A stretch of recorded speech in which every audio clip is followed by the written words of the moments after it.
welcome to Maui. We are here with our good buddy Nick. We are chasing axis deer, possibly some pigs, maybe even some Spanish goats. We got the bow. We also have the rifle. You might be familiar with Nick if you followed along with us over the years. We've done a couple different axis hunts out here. Eric and Matt have been here multiple times, but this is my first time to Hawaii. We flew in last night in the dark, woke up today literally in paradise.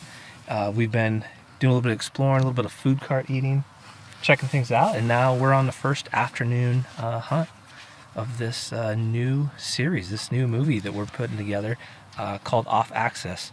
We'll have probably two parts to it, but what are we going to expect tonight? We just saw, you guys might have seen it, I don't know, like 50 deer in one little spot. We barely made it into the property, and my mind's already completely exploded. Like deer everywhere. It's just crazy. Mm-hmm. What are we going to see tonight? What are your predictions? Bunch of deer and hopefully a few good bucks that we can chase after. Nick has grown up in Hawaii, lived in Maui his whole life. He has taken a numerous amount of axis deer, is an understatement. He's, I would say, an expert at judging the size of these bucks. So you're looking at like length typically is the number one measurement. What would you say is like kind of upper end that you're kind of gearing for? Everyone's goal here is like a 30-inch buck. 30-inch buck. That's what everyone wants to kill. So 30 and above is the pinnacle. And he can literally tell us within seconds, like, no, that's 28, no, 29. Ooh, that was a pretty good one. Matt and I are just like every single one is like, oh, that looks pretty good. Nick's like, no, not quite. So we got a lot to learn, but we're going to dive in a little bit more about why there's axis deer on Maui, how they got here, what they're doing to the landscape, and why it's important to hunt them on this place, because they don't have any natural predators, and they have a gestation period faster than a lot of deer we might see on the mainland, and so they produce a lot, and their population is really taken off. I think we'll be able to see some examples of what they do to the natural habitat comparatively to maybe even what cattle might be doing out here, grazing and whatnot. So going to be a fun adventure, guys. Stick around and stay with us.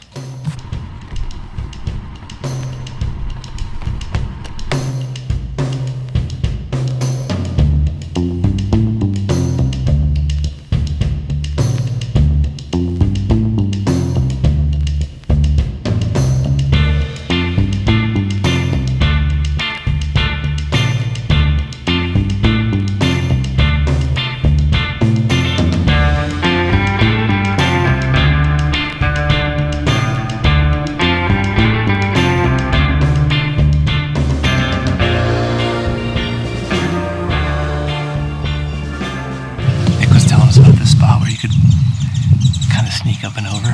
He's been seeing a bunch of deer, and sure enough, just out of this depression, he said it's pretty nice bucks. Tell me when you're good, Matt. I'm good whenever.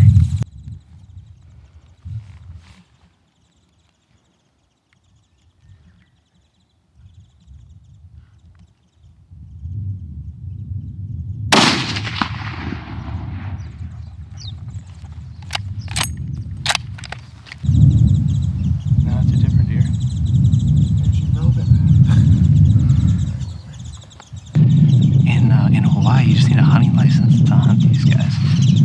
They're considered an invasive species, so there's not like a bag limit. Locals shoot as many as they want. Does, bucks, like, I mean, it's pretty wild. There is no shortage of deer, and first blood, hopefully, felt good. Oh, guys, I have some bad news. Brian's first Hawaii axis deer. It's a perfect setup, and I think I double pressed the record button. So no kill shot on the big lens, unfortunately. And it was a perfect scenario, and I screwed it up. I mean, I asked Matt, playing his day, I said, hey man, are you ready? Tell me when you're good, Matt. I'm good whenever. Are you ready? Because they were getting ready to go into the trees, and he was perfectly broadside. He's like, oh yeah, anytime. Super casual. It wasn't a rodeo. Got set up. I mean, Matt, what happened? I effed up, guys. I really screwed up.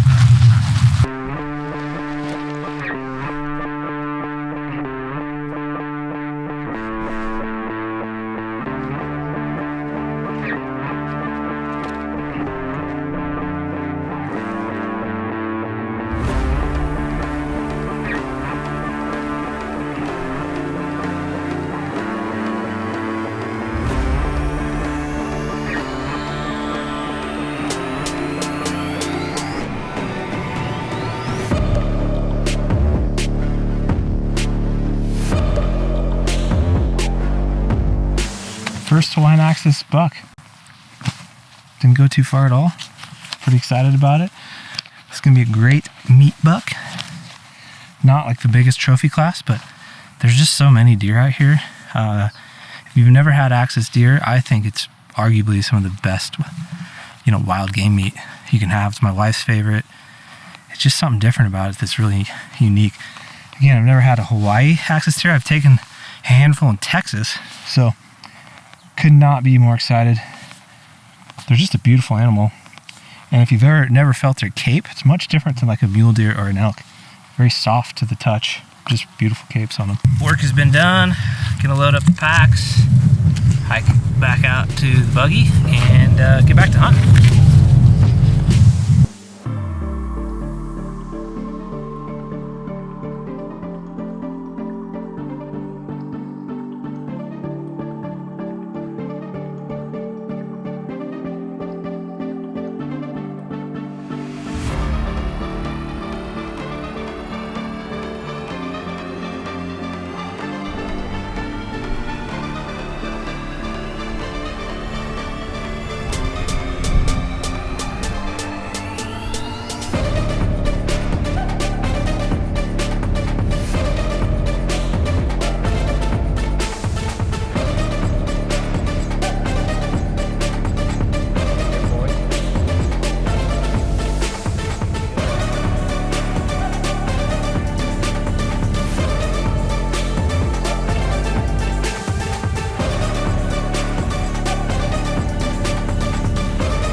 Oh man, what a fun night. You know what? Have you guys ever been on an adventure hunt or any hunt where you're just kind of taken back by the scenery, like the landscapes, the views? That's how I feel right now. I was smiling and giggling the entire way around the place before we ever even got our first axis deer. Telling these guys, man, this is pretty cool. On a total animal count, I couldn't tell you how many axis deer we saw tonight, but it was hundreds and hundreds. Right at last light, we started seeing a ton of pigs too. Didn't really make a play on them because we were trying to get to one last spot before shooting light ended. But one Hawaiian axis deer on the board, and tomorrow is going to be like a full day of hunting. So I feel very confident that myself and Nick and Matt are gonna fill up the freezer with some delicious meat. Nick was saying that to try to put these measurements into context for like mule deer or elk, what's the threshold of like a 200-inch mule deer in your opinion for axis? Like a 200-inch mule deer or a 400-inch bull elk is like a 36-inch buck. Like 36, yeah. So super hard to find. Yeah, they just dwarf everything else. So 35s would be like 380s? Mm-hmm. Close to that. Or $190.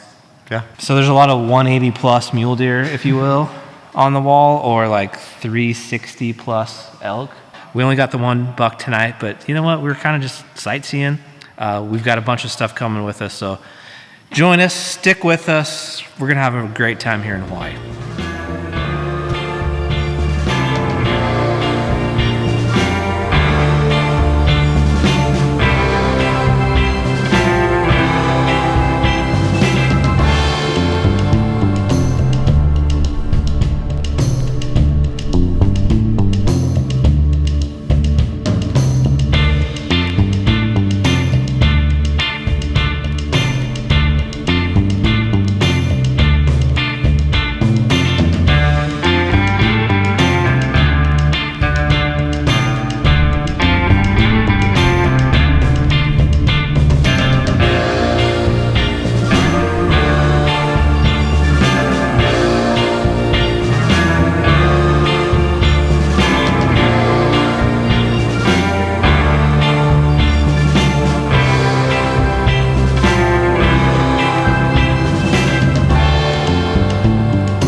drop the bow.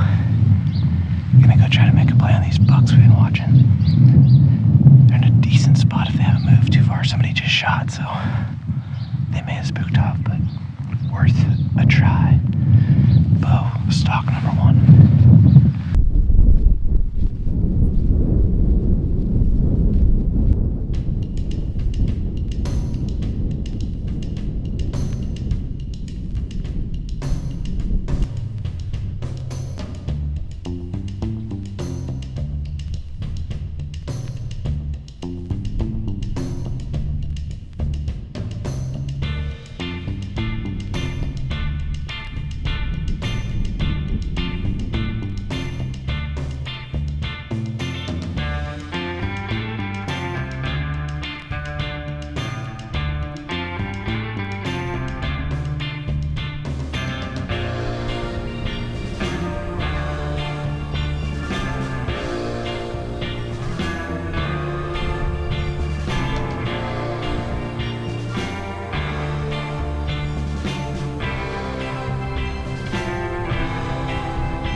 Well, that was wild. I stalked in 43 yards. There was a group of 3 of them. Got a shot on him. I might have hit him a touch back. He bedded down really quick twice, but then a bunch of other deer came out. A couple nice ones. Handed the rifle to Matt. Matt just shot a super nice buck that's laying right here, and we were blood trailing mine. He freaking just launched himself off a cliff, and he's still kind of a little bit with it. So I just found my first arrow and just put one more in him. But that was a pretty exciting morning. We've seen so many dang deer today, and we got a double, a rifle bow double in Maui. Good work, Matty Ice. Mixed bag, dude. Mixed bag. Alright guys, so here's a kind of first look at my buck. Right here. I think that's my biggest buck to date. I have not been able to break the 30-inch curse, and Nick thinks that one might have done it. So super stoked on that. Nick's the man. So we got some work to do. We gotta get this guy all taken care of and then somehow pull B-Max out of the cliff.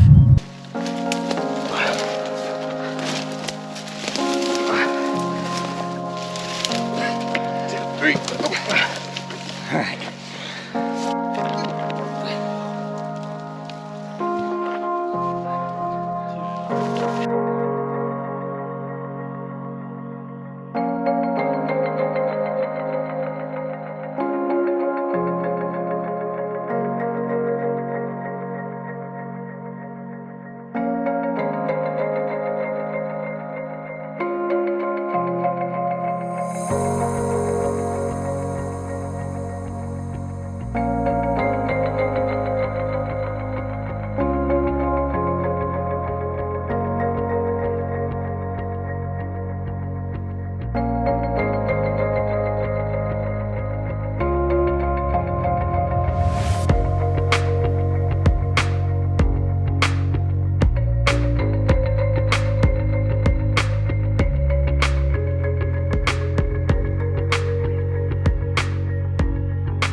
recording.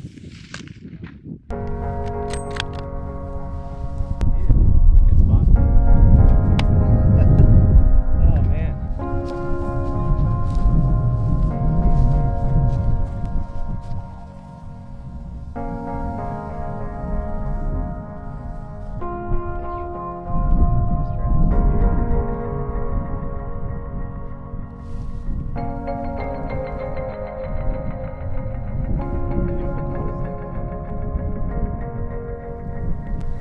Got some of the better call points I've seen though.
He looks nice, dude. Yeah, he does. Let's go check him out. Yeah.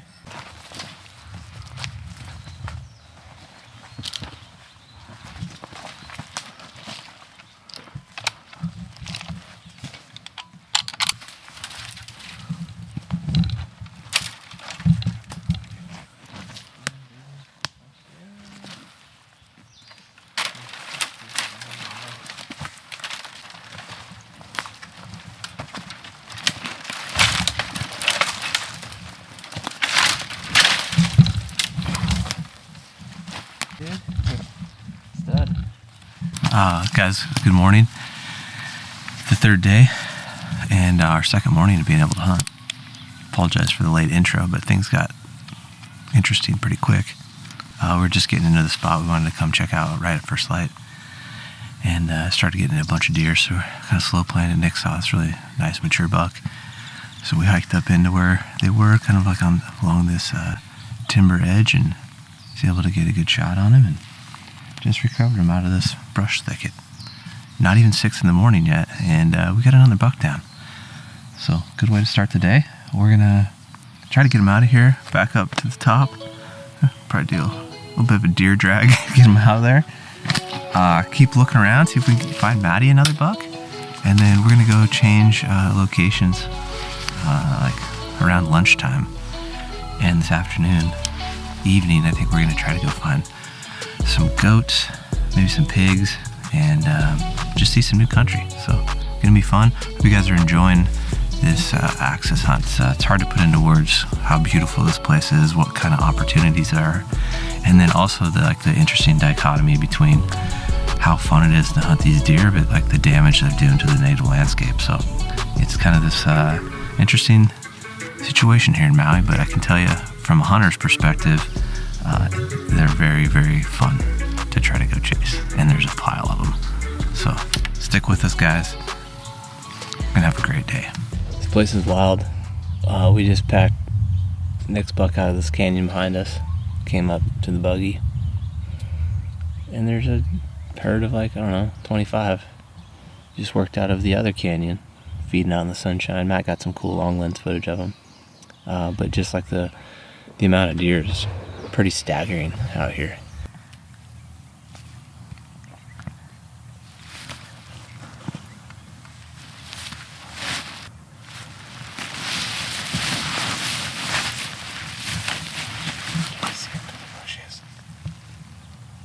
He'll come back out, just be patient. Okay, take your time, Matt. Don't rush it.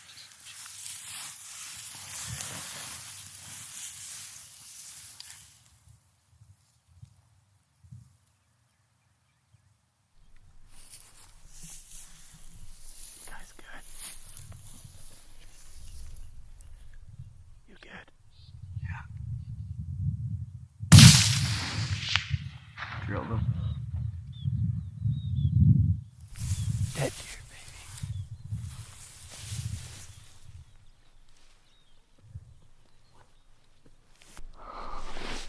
Good job, bud. Thanks. Oh, guys, what a fun morning. We're just perched up on this little ledge. Real nice sniper spot. We kind of creeped up over this thing, and just a whole pile of deer. One super nice buck. Matty Ice I think he's killed 2 just absolute tanks on this trip, and made a great shot. Dropped him right in his tracks. Super fun to watch. Guys, so I don't know if you've watched the videos from last year, but my curse was 30 inches. Could not break 30 inches. I got one 29 and a half, 29 and 3/4. And then yesterday I got 31 and 3/4. And I think this one's just as big. So couldn't be more stoked. Just so happened that I was the lucky guy to be next up on the gun when we saw a really nice one. That's a sweet deer, guys. Holy crap.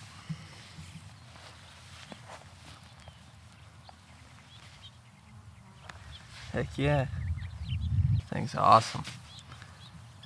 It's hard to want to kill more than one. But then you look around, and even the little history I have with this island, it's already changed, and it's changing because of invasive species like these deer. So you kind of have to put conscience to the side, because these things are just truly changing the habitat, and it's not for the better. Guys, what's up? Good afternoon. We had a beautiful siesta today. The time change is 4 hours from out in Salt Lake City, and so we've been trying to adjust to that. Waking up pretty early here, hunting pretty late, so we took a little nap today. But we got the bow back in hand. We've had a very successful first 2 days of hunting, and so we're gonna see if we can maybe mix it up with trying to shoot another one with a bow, maybe find a pig this evening.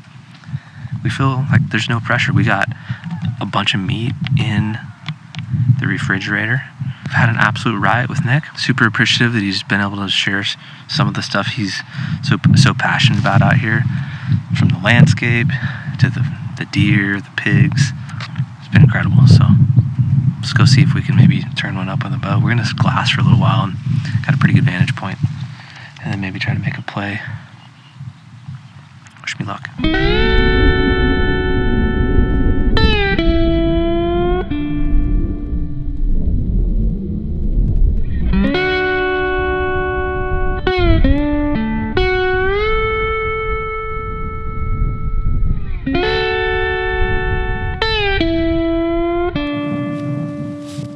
Literally every place I put the spotting scope, there's axis deer in it. And I'm not even exaggerating. They're everywhere. There's a giant herd over here, big herd down here, micro herds, smaller herds. They're just everywhere I pan. It's like, oh, there's another deer. Oh, there's another deer. Trying to find like a couple more mature bucks, although I wouldn't be super picky at all with the bow. But it's pretty fun to watch them.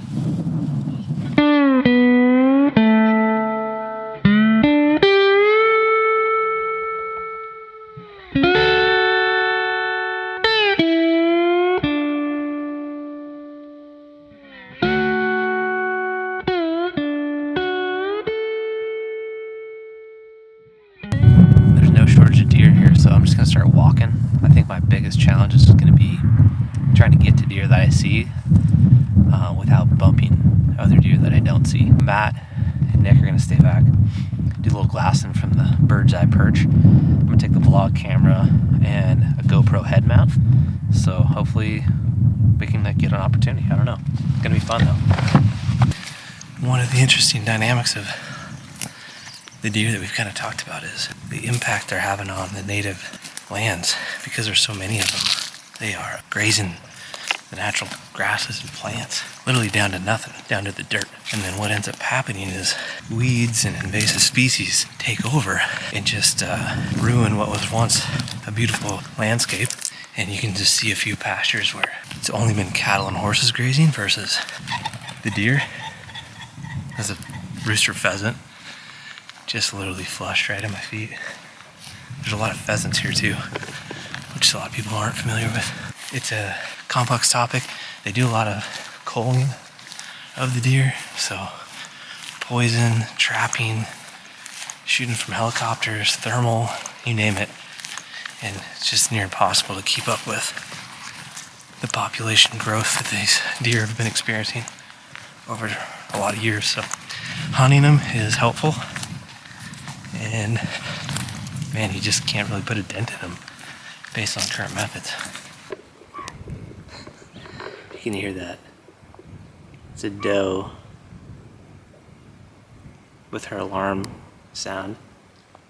She walked to me at 20 yards. She's got a little baby with her. Otherwise, I probably would have shot her.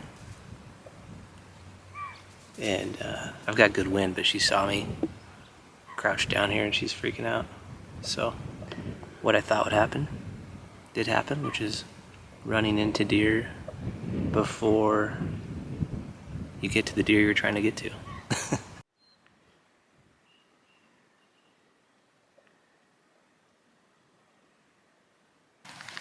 blew out two big groups, but there's a small group with a couple bucks in it.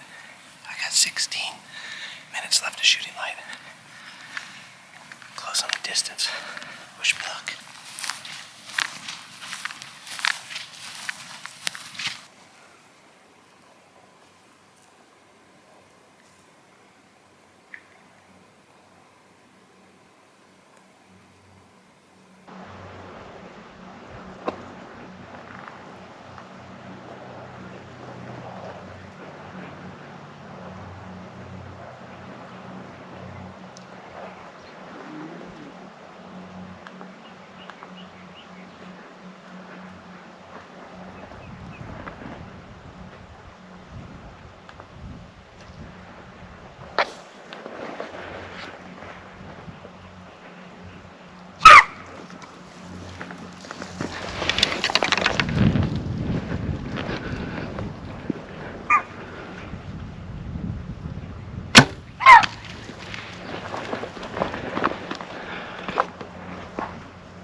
dude. Oh my gosh.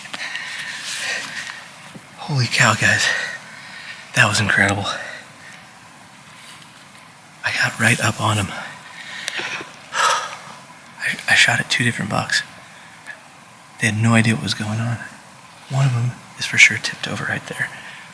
I'm not sure about the other one. Incredible. Incredible. What a freaking night. There you go, Maddie.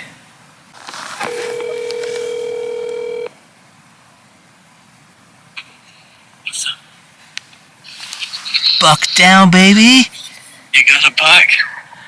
At least one, maybe 2. Alright, we'll be over in a sec. Yeah, baby. Gang's here, attaboy. Okay, see ya. Buck down, baby. Buck down. So pumped. Maybe 2 bucks down. There's a lot going on. I shot at 2 different deer. The first one, I was trying to get a range on it. A different one busted me. They kind of bumped, so I had to guess the range on that one. Not as sure. The second one, had time to range, dial my pin, 51 yards. Watched him die right there. So I know that one's good. I'm gonna have to come back in the morning and look for the other one. I don't know. We'll see. But awesome night. Big kudos to Matt and Nick for sitting back on the perch and just kind of watching everything. I lost a little bit of hope when like 700 deer busted, but thankfully all you have to do is go around the next corner. Now I'd seen a buck bedded and just kind of made a play towards him. I knew these ones were still here, and yeah, good things happen. How fun though. Like, that was amazing. Let's go get him. Let's go get him, dude. Such a great feeling. Nice shot, dude. Just freaking money. Stroked him. God, that feels great. He's not the giantest, but I don't even care. These things are so freaking turned on.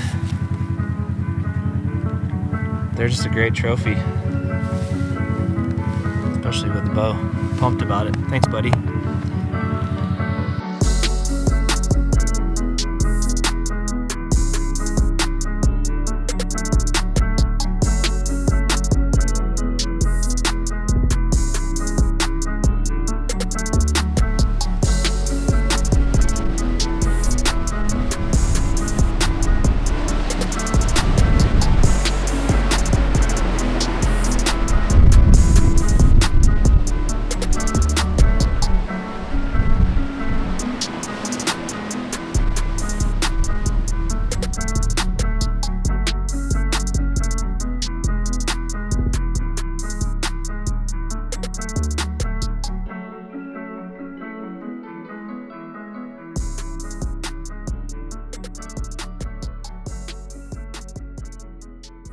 In Maui, we're getting ready to go explore some new country. Today's mission is another invasive species. If you guys have been following along so far, you've kind of noticed the theme is these axis deer, the pigs, are creating a lot of havoc.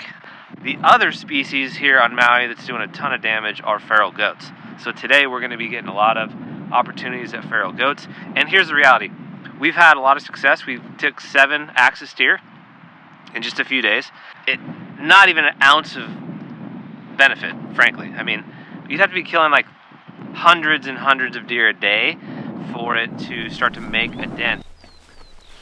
Spanish goats, what are we looking for from like, what's like a mature trophy class goat? So we look for like the span of the horns. So width. And yes, same thing, kind of like an axis deer. They kind of range in the same kind of scale. 30-inch goat is a nice trophy quality. 33 and up is really big. Okay. Like over the years, what kind of change have you seen like in the landscape with obviously the goat population is increasing tenfold? Yeah, I mean, you'll see it in a lot of Matt's drone videos. It's just all these hillsides, just the erosion taking over a lot of the native trees. All the trees up here, except for what's been planted recently, are all 150, 200 years old. There's no young yearlings, 20, 30-year-old trees because the goats just eat them as their babies. So.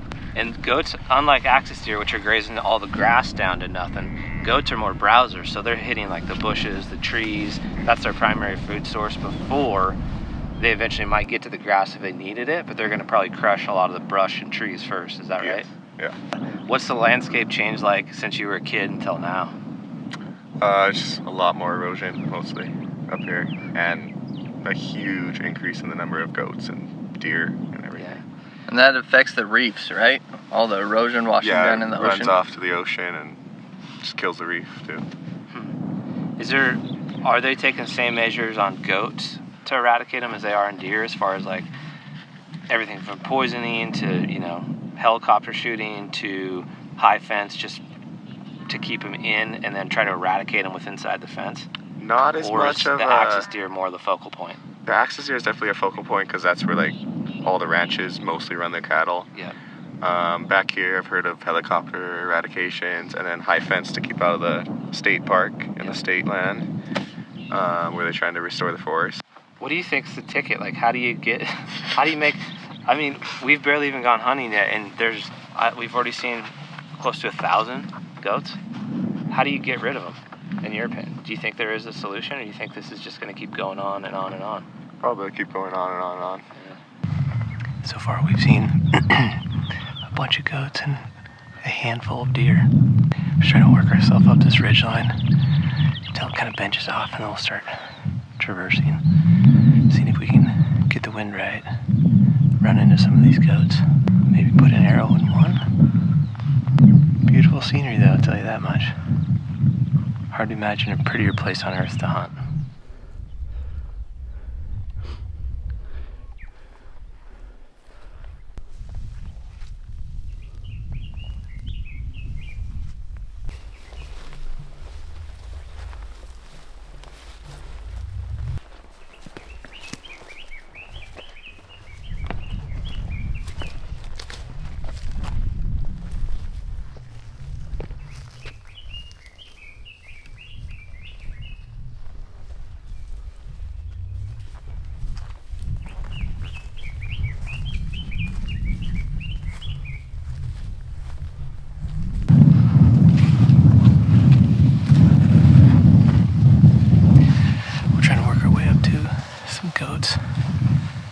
There's a set that was feeding in some grass, and then one of them that bedded down kind of in this little cutout here, like we're standing on. The wind is like iffy, but because we can literally scan and see goats in every direction, we're gonna just go make a play, and if it doesn't work, just drop elevation down to a different group of goats. No shortage of goats.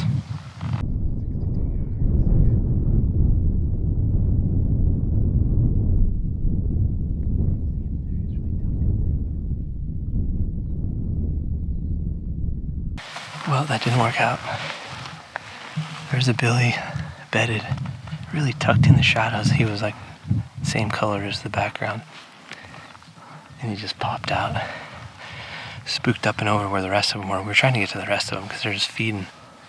And ironically enough, there's like a fence that they can't get through just behind them. So we're thinking, oh, they can't really go too far, at least away from us. And we could see either side of them feeding.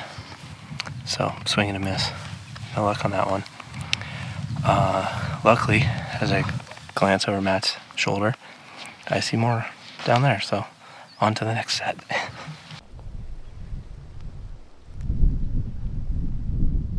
This lower group we've been watching and sneaking down on. We're trying to use the cover of these gulches. He just bedded down. Go see if we can make a play on him.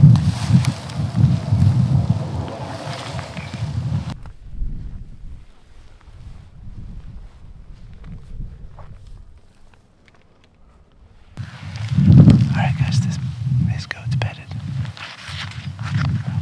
Probably about like 75 yards away maybe.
shot too high. We had a group come behind us and spooked him, and he started getting weird. Otherwise, we were golden, dude. That was fun. I had to shoot through that grass. Damn it. Alright guys, 4th and 10, last stalk of the day. We're short on time today because we're flying out of here. As we're driving down, we saw a group of goats. We go give it one more attempt before we bust out of here and get back to pack our bags and go back home.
Well guys, I don't know if you can hear me. Every time I press record, the wind picks up, but I just got a billy goat down. It's a pretty sweet one. Let's check him out. Sweet Billy. That's my biggest one yet. I'm super stoked on that. B-Mac shot one with a bow on like the same stock, so he's over the hill tracking his. So this one is down. Oh, Weatherby did some work.